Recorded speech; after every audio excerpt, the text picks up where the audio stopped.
Hello guys, আসসালামু আলাইকুম। তো রোজকার মতো আজকে একটা ভিডিও নিয়ে আপনাদের সামনে হাজির হলাম। যেহেতু আমি ছোট ছোট ভিডিও বেশি দিই, তাও এখন চেষ্টা করছি বড় বড় ভিডিও দেওয়ার জন্য। তো এই ভিডিওটা হচ্ছে 11 রোজার ভিডিও, আপনাদের সাথে শেয়ার করলাম। রোজার দিনে আসলে কাজের শেষ নাই। সকাল থেকে একটু উঠতে দেরি হয়, তারপর সারাদিন কাজ আর কাজ। তো কাজ করতে করতে কখন যে মাগরিব আজানের সময় হয়, তার ফাঁকে ফাঁকে নামাজ পড়া, তারপর টুকিটাকি কাজ তো আছেই। তো যাই হোক, দেখতে দেখতে অনেকগুলো রোজা শেষ হয়ে গেল।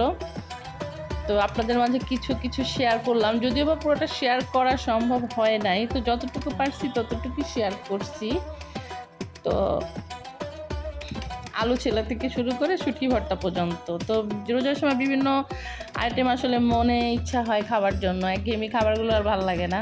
তো এক এক সময় এক একটা আইটেমের খাবার খেতে খুবই ভালো লাগে। তো আজকে আমি বানিয়েছিলাম আসলে একদম হাতে বাটা শুটকির ভর্তা। এটা শুটকির ভর্তাও বলা চলে, আবার শুটকির বাগারও বলা চলে।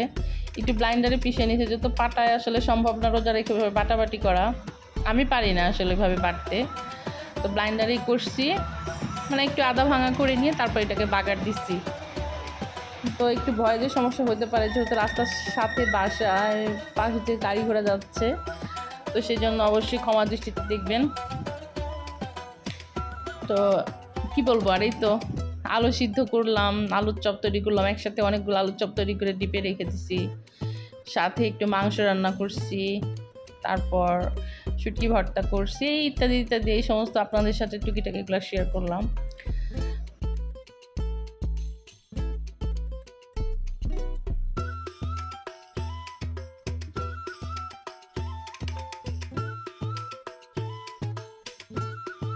অল্প তৈরি করেই খাওয়া হয় বেশি, যেহেতু আমরা মানুষজন খুব কম। তো মানুষজন কম হলে কি হবে, আসলে এক একজনের এক এক রকম চাহিদা বাসার ভিতরে। তো দেখা যায় আমার একটা পছন্দ, হাজব্যান্ডের একটা পছন্দ, বাচ্চার আর একটা পছন্দ। তো এই পছন্দের তালিকা তৈরি করতে করতে অনেকটা দেরি হয়ে যায়। রোজার মাস হলে কী হবে, দেখা গেছে সন্ধ্যা রাত্রে হাজব্যান্ড অনেক সময় খাবে, অনেক সময় খাবে না। আবার অনেক সময় ইফতারি আমরা একদিন খাবো, তো আরেকদিন ইফতারি কেউ খাবে না, বাহির থেকে কিনে আনলেও খাবে না। দেখা গেছে যে নুডলসের আইটেম কিংবা যে কোনো একটা কিছু তৈরি করো খাবো, মানে এক এক দিন এক এক রকম ডিসিশন। তো এই ডিসিশনের পাল্লায় পরে আসলে আমার এক এক দিন এক এক রকম মেজাজ মর্জি থাকে। তো নিজের ডিসিশনটা আমি সবচেয়ে সবার আগে বেছে নিই, কারণ এদের ডিসিশন মতো চললে আমার রান্না খাওয়া কোনোটাই হবে না।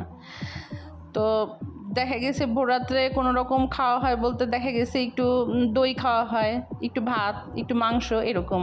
আবার সন্ধ্যা রাতে দেখা গেছে কেউ কিছু খাবে না, আবার দেখা গেছে আরেকটা আইটেম তৈরি করো।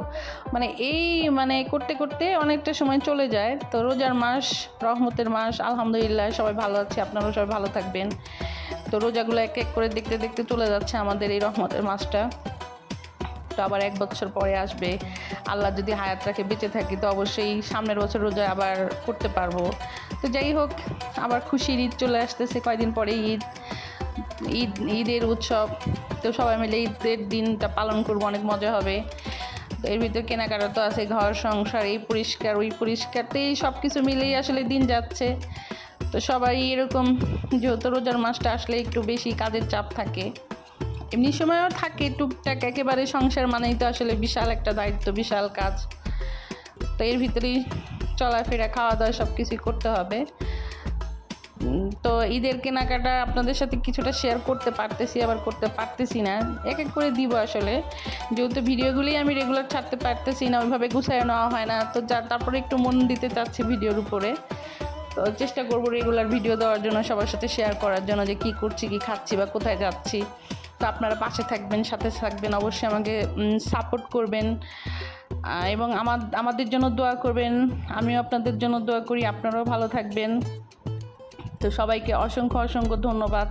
সবাই আমার চ্যানেলটা লাইক, কমেন্ট এবং শেয়ার করবেন, সাবস্ক্রাইব করবেন, সাথে থাকবেন, পাশে থাকবেন। ওকে, আল্লাহ হাফেজ, ভালো থাকবেন সবাই।